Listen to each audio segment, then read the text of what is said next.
On a misty morning in 1661, the cannons of the Chinese warlord Koxinga opened fire on Fort Zeelandia. This marked the beginning of a siege that pitched a western star fortress against a determined, disciplined, and numerically superior Chinese army. The siege lasted almost a year and was characterized by hunger and disease, complex terrain, and spectacular firefights. The stakes were high, as Formosa, modern-day Taiwan, was one of the most important Dutch colonies in Southeast Asia, and Koxinga desperately needed a safe base from the civil war raging on the Chinese mainland. This is how modern historiography tells the story of the staggering siege of Zealandia. Before we take a deep dive into this subject, I would like to thank our sponsor, War Thunder. War Thunder is the most comprehensive vehicle combat game of all time and is available for free on PC and consoles. It puts you in command of more than 2,500 tanks, planes, helicopters, and ships from 10 nations. From classic 1920s biplanes and armored cars to state-of-the-art jets and tanks. With its detailed replica vehicles, War Thunder is an ideal game for military history fans. You can even customize your vehicles and add different camouflage patterns and decorations. With your favorite historical or contemporary vehicles, you can then fight in breathtaking player versus player battles, with authentic sound designs, realistic graphics, and a sophisticated vehicle damage model against over 70 million players worldwide. And if you're more interested in fun than authenticity, War Thunder has you covered as well, because it also has a simplified arcade mode that offers fast-paced gaming fun besides the more realistic modes. Get War Thunder for PC, PlayStation or Xbox for free via the link in the pinned comment or in the description. New players and those who have been inactive for at least 6 months will receive a massive bonus pack with several premium vehicles, the exclusive vehicle decoration Eagle of Valor, 100,000 Silver Lions, and a 7-day premium account. The offer is available for a limited time only, so don't forget to claim it now.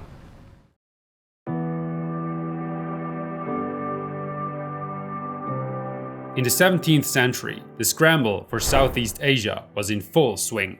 Portugal, Spain and the British Empire and the Dutch Republic competed for trading posts, export goods and strategically important locations.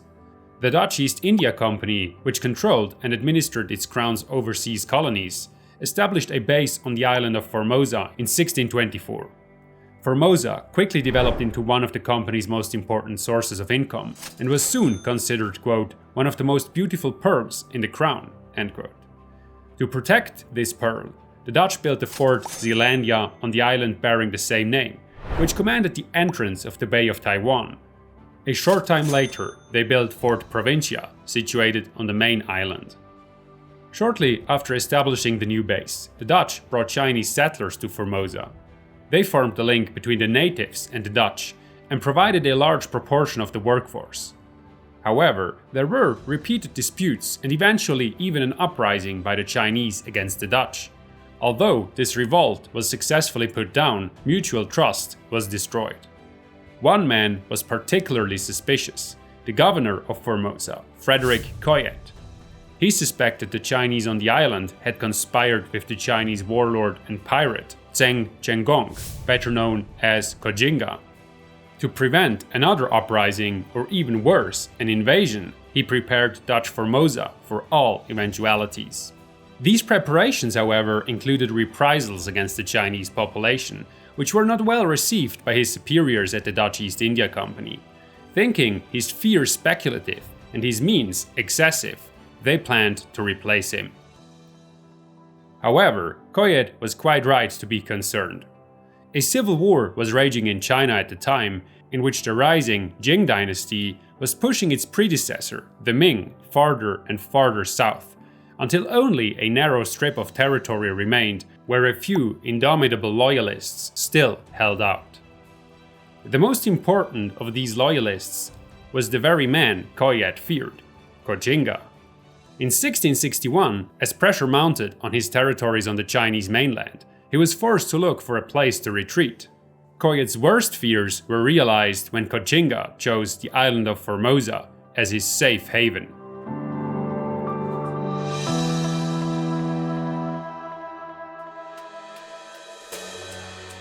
On the 30th of April, 1661, around 400 Chinese chunks with 25,000 men sailed into the Bay of Taiwan. Koxinga had planned the invasion meticulously. He chose a day with an exceptionally high tide, so that his ships could sail effortlessly through the shallow Deer's Ear Gap into the Bay of Taiwan.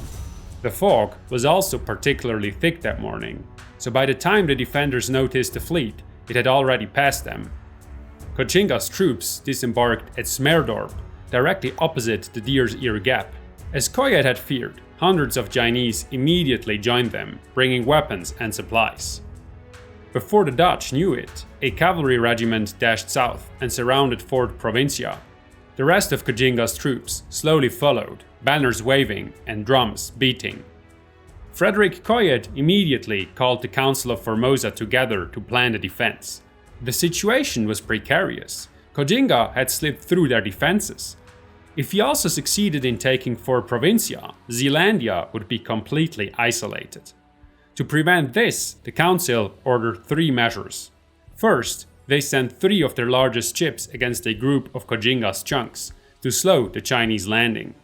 The larger, more heavily armed Dutch ships sank several opponents, but the chunks fought back fiercely. The battle raged until an unfortunate spark ignited the powder magazine of the largest Dutch ship, the Hector of Troy, and it exploded. This forced the Dutch to abandon their mission and withdraw. A second ship, the Maria, had no choice but to flee to the open sea and attempt to reach Batavia, the Dutch East India Company's main base in Southeast Asia, against the adverse winds of the monsoon season. The loss of these 2 ships was grave, as Koyet now only had 2 ocean-going vessels, not nearly enough to challenge Koxinga's naval dominance. At around the same time, Koxinga sent 2,000 soldiers, the so-called Iron Men, to occupy the sandy Baxenboy Island, from which all approaches to the bay could be controlled. To prevent this, the council sent 240 musketeers, led by Thomas Peddel. Convinced that the Chinese would break on the first volley, Peddel attacked the Iron Men despite their numerical superiority. He soon realized his error. The Iron Men were not the simple militia Peddel had expected. The Chinese held their formation and responded with a hail of arrows that was reportedly so dense it obscured the sun. At the same time, and probably more importantly, their commander outgeneraled Peddel by sending troops to his rear, suddenly emerging from a grove behind the musketeers. When the Dutch realized they were surrounded, they tried to escape to their ships. It was a bloodbath. Thomas Peddel's recklessness cost the Dutch more than 150 desperately needed musketeers. Finally, Koyet and the council sent reinforcements to Fort Provincia, which was now surrounded. But the boats with reinforcements were prevented from crossing by Koxinga's troops. These defeats shocked the Dutch, who had expected a large but inferior army. Koxinga's troops were anything but that. They were experienced, well-trained, and excellently equipped soldiers who may have looked medieval with their swords, bows, and armor, but were far superior in discipline and experience. The only thing holding this army back was a shortage of supplies. But even this was solved when Koxinga occupied the town of Sekam and plundered its granaries. With fresh strength, his troops set about the siege of Fort Provincia. Just 140 men defended the fort, equipped with little powder, hardly any supplies, and virtually no water because the well in the fort had dried up. The commander of the fort, Jacob Valentine, knew they stood no chance, but had sworn to defend the fort and the possessions of the Dutch East India Company with his life. To extricate himself from the dilemma, he did, in the words of the historian Tonio Andrade, quote, "what all good bureaucrats do to save their asses." He called a meeting, end quote. As he had expected, the verdict was unanimous. Their situation was hopeless. On the 6th of May 1661, they surrendered the fort and went into protective custody. Less than a week after his arrival, Koxinga had taken control of the strategic core of the island, the Bay of Taiwan and its surroundings. He was completely confident that he would take Zeelandia with similar ease. He considered the fort ridiculously small, and his men were experienced in siege warfare. But this time, it was Koxinga's turn to underestimate the Dutch. Fort Zeelandia would give him a hard time for almost a year. It was not an old, rundown fortress like Provincia. but a modern star fortress with bastions, built to resist precisely such an attack.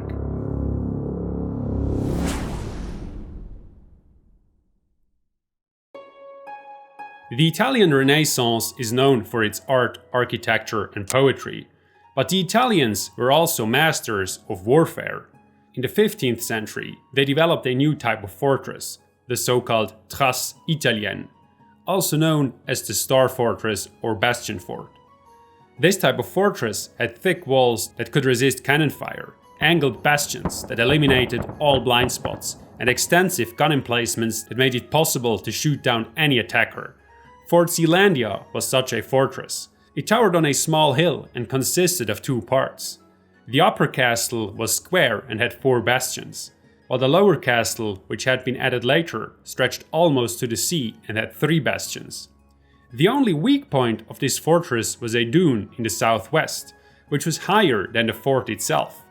To prevent an attacker from setting up his guns there and shooting down at the fort, a small but robust fortification, the redoubt of Utrecht, had been built at the peak of the dune.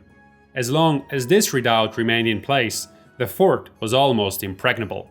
In addition, Coyet had thoroughly prepared Zeelandia for a siege. The magazines and storerooms contained supplies for at least a year. The defenses were in excellent condition, and the soldiers were ready.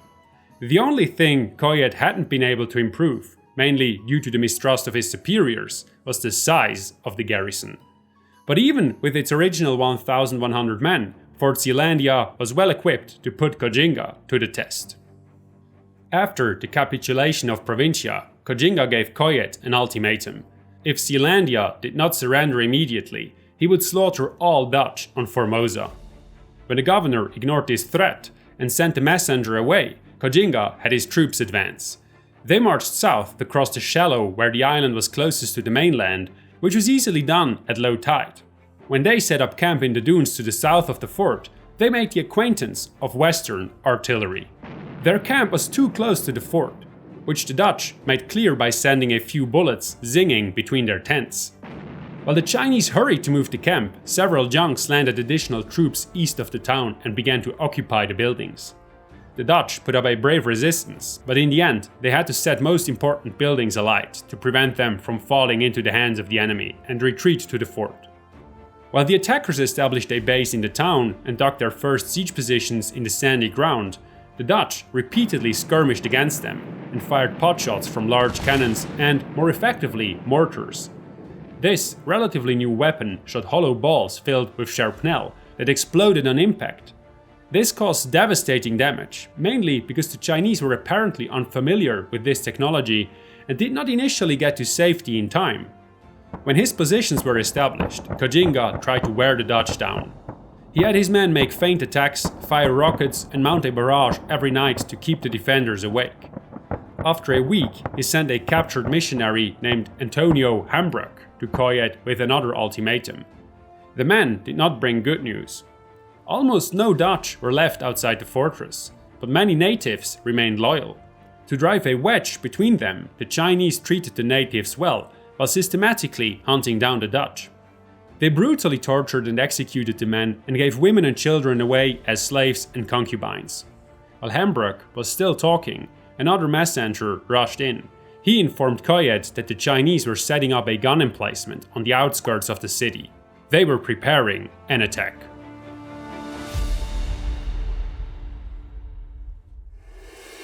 At dawn on the 25th of May, the Chinese battery opened fire. A hail of cannonballs rained down on the fort and, before anyone could react, reduced the governor's house to rubble. When Coyet crawled out of the ruins unharmed, people considered it a miracle. Unfazed, he knocked off the dust and hurried onto the walls to assess the situation. In the first light of day, he realized that the Chinese were preparing to take advantage of the confusion by launching an assault. He immediately had all the cannons loaded with musket balls and nails and brought to the front facing the city, while the musketeers took up positions along the balustrades. When Koxinga's men ventured out of their cover to rush the short distance to the fort, the defenders fired all guns. A hail of iron stopped the attackers in their tracks. Not even their bulwarks protected them from the crossfire from the symmetrical bastions of the fort. the Dutch gunners literally shredded them. Soon they fled in droves, leaving their flags and cannons behind. Coyet noted in his journal, quote, "Nearly the whole field was strewn with dead and wounded, the enemy being thus taught a lesson not to expose themselves so readily." End quote. His musketeers took advantage of the chaos, sneaked to the ruined positions, and disabled the cannons by hammering nails into the fuse holes. When Koxinga's men tried to stop them, the devastating effect of the European firearms became apparent once again. A mere handful of Dutch musketeers fended off an entire Chinese regiment. Koxinga was both angry and bewildered. He had not expected such fierce resistance from the small fortress. When Hambrook returned with another mocking refusal from Coyet, he was blazing with anger. According to Tonio Andrade, the war, which had hitherto been fairly civilized as far as wars go, now became increasingly brutal. On both sides, desperation increased and scruples diminished. A few days after the battle, the men in Fort Zeelandia watched in disbelief as the Chinese withdrew.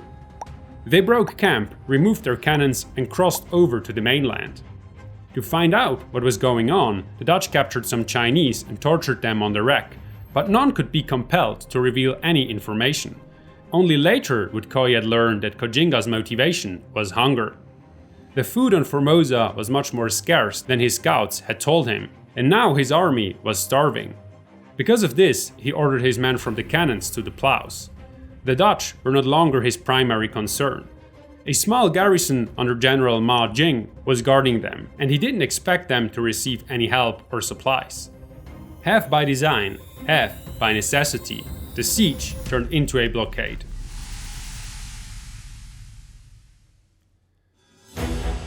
Koxinga's men suffered more than the Dutch. They had sown rice and potatoes, but their supplies ran out long before the harvest was ripe. Need prompted them to develop the island further and plant new fields, leading to conflicts with the natives, especially with the independent kingdom of Medak in the north of the island. When they first arrived there, Koxinga's men were welcomed and treated to a sumptuous feast.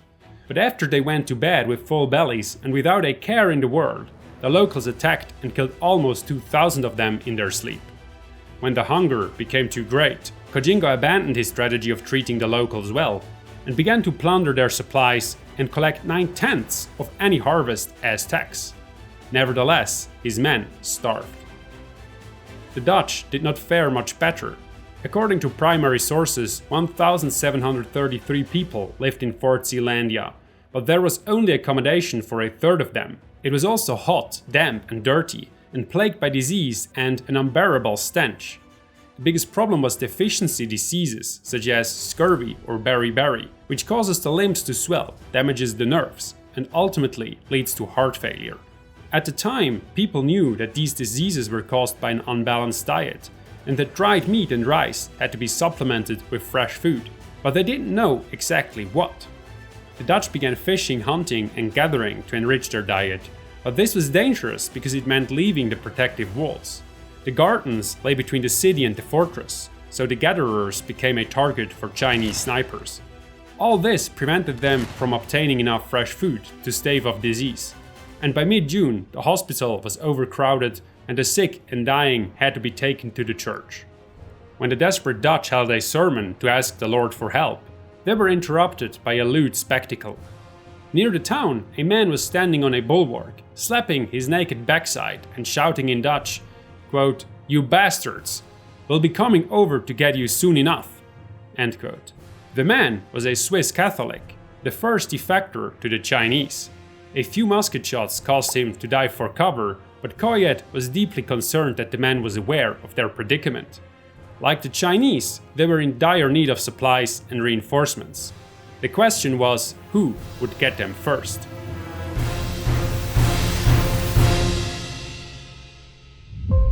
At the end of July, the Dutch sentries spotted sails on the horizon. Much to their disappointment, however, it was only a single ship, and it did not bring the long-awaited supplies. The captain's mission was quite different. He brought Coyet's replacement. But while a messenger read out the corresponding message in Zeelandia, which ironically stated, quote, "We shall gain more from Koxinga by love than by war," end quote, The future governor saw that he was not taking over a flourishing trade post, as he had thought, but a miserable, half-occupied theatre of war. Before the messenger could get back to the ship, it sailed away. And with that, the last hopes of the defenders were crushed. If news of the siege had not yet reached Batavia, there was almost no chance that help would arrive. But then, on a sunny August day, 12 ships suddenly appeared off Formosa. Against all odds, the Maria had defied the monsoon storms and reached Batavia. The vessel, with Koyet's replacement, had missed her by a hair's breadth. When Koxinga saw the reinforcements, he immediately called his men to Sekhem. With them spread across the island, his capital was unprotected. The defenders were in high spirits. At last, their suffering had come to an end. The ships brought meat, vegetables, rice, wine, everything their hearts and stomachs desired. Soon there was talk of launching a surprise attack, but the weather threw a wrench in the works. Because of numerous sandbanks, larger ships had to anchor some distance off Zealandia, and supplies and gunpowder had to be brought ashore by transport boats. After a couple of hours, this tedious work was interrupted by a heavy storm, which forced the larger ships to seek safe waters. When they finally returned, the element of surprise was lost. Jacob Cow, the admiral of the relief fleet, had only 700 men with him, enough for a surprise attack, but far too few for a battle. The most valuable support that Cow brought was the ships themselves. They changed the balance at sea because they significantly improved the firepower and mobility of the defenders. The Council of Formosa wanted to play this ace immediately. They brought 5 ships into the bay to shoot at the Chinese positions in Zeelandia city from the rear. But once again, the weather thwarted their plans. A calm set in, causing 2 sailing ships to run aground, and the others to drift helplessly. Koxinga's men seized the opportunity and attacked, destroying a 3rd ship with cannons and a 4th with fire ships. The Dutch had gambled their ace away. But this did little to help Koxinga. His hungry men were on the verge of mutiny. More and more were defecting to the Dutch, giving away Koxinga's plans and desperate situation. The Chinese warlord was slowly losing his nerve. His treatment of prisoners grew increasingly worse. He executed them arbitrarily, despite the protection he had promised them when Provincia surrendered, and even sent 10 soldiers to Zealandia with their noses, ears and hands cut off as a warning. The Dutch paid him back in spades. They used the wreck ever more frequently, and a Dutch ship's doctor even dismembered a Chinese soldier alive in an act of retaliation. Hatred and desperation drove both sides to commit unimaginable atrocities. In September, the scale was balanced when 30 junks sailed through the Deer's Ear Gap and brought Koxinga months' worth of supplies. The Swiss, whose backside we have already met, returned to deliver the unfortunate news to the Dutch. Quote, "Did you dogs see the junks that came today? Are you hungry, tired of eating rotten meat, all out of arak, rice wine? I've got plenty here. Want some?"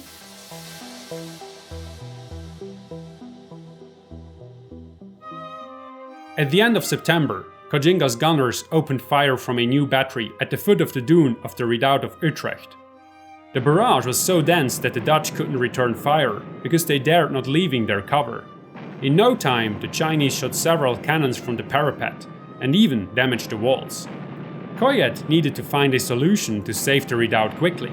After several failed attempts to build additional field fortifications in front of it, he resorted to an unconventional method.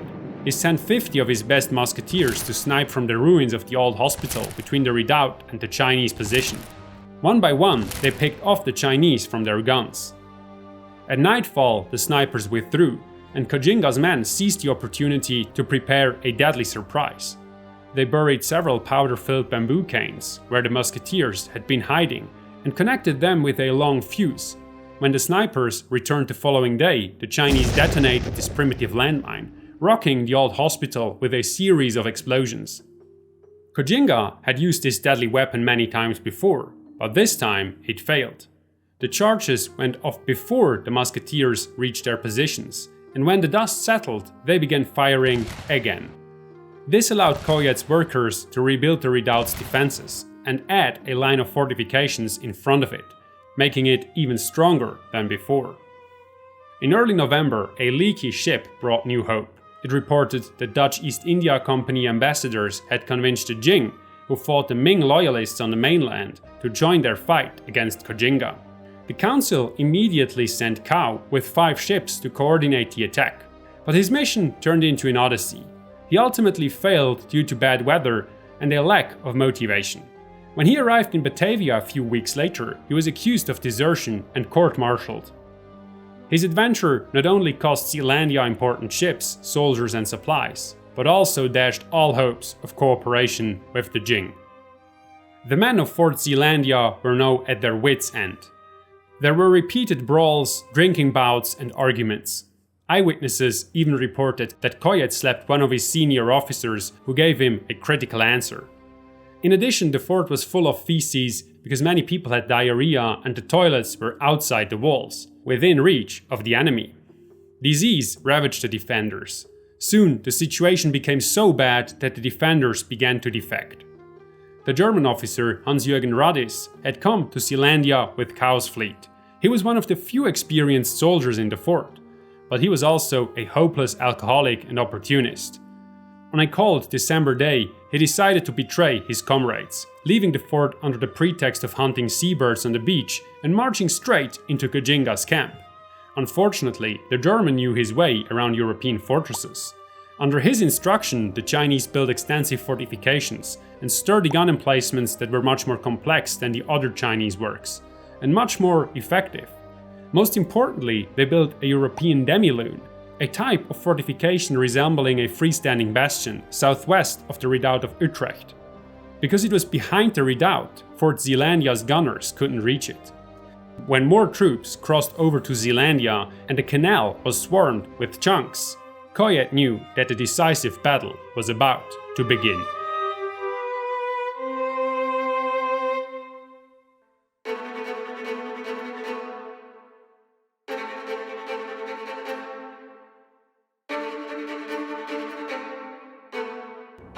On the morning of the 25th of January, the dunes seemed to come to life. Muzzle flashes lit up the dawn, and Chinese soldiers stormed forward toward the fortress from all sides. Within hours, their cannons destroyed the redoubt's breastworks and shot holes in its ramparts. When the roof finally caved in, Koxinga's men launched an assault, but with the power of desperation, the defenders drove them back twice. Then, the attackers fired off another barrage on the fortress, and by the afternoon, around 2,000 bullets had shattered the northern, western, and southern walls. The garrison of the redoubt realized they were fighting a losing battle and retreated. But before abandoning their position, they prepared one last unpleasant surprise. 4 large barrels of powder topped with shrapnel. The massive explosion shook the whole island, and Koxinga's men, who were pouring into the fortress, were blown to pieces. But even the bomb couldn't change the situation. Koyet wanted to continue resisting, but the council members overruled him. With the razed redoubt firmly in Chinese hands, fighting was pointless. After 6 days of negotiations, the governor signed the surrender on the 1st of February 1662. The Dutch had to leave all their weapons, trade goods and valuables in the fort. But they were granted safe conduct with their private possessions and provisions for the journey to Batavia. On the 9th of February, they left Fort Zeelandia with banners flying and drums beating. With the fall of Zeelandia, Dutch colonial rule over Taiwan came to an end. The Dutch East India Company had lost one of its most profitable trading colonies and the Dutch crown one of its most beautiful pearls. Koxinga founded the kingdom of Tungning on Formosa and made it his new base in the fight against the Jing. But he couldn't enjoy his victory for long, as he died of malaria just a few weeks later. Again, thanks to War Thunder for sponsoring this video. Register via the link in the description and play War Thunder on PC, PlayStation or Xbox. New players and those who have been inactive for at least 6 months will receive a massive bonus pack, including multiple premium vehicles and other goodies. Sponsorships like this are crucial to keep the channel running. If you would like to support us in other ways, please consider becoming a Patreon. We appreciate every help, every like and every comment.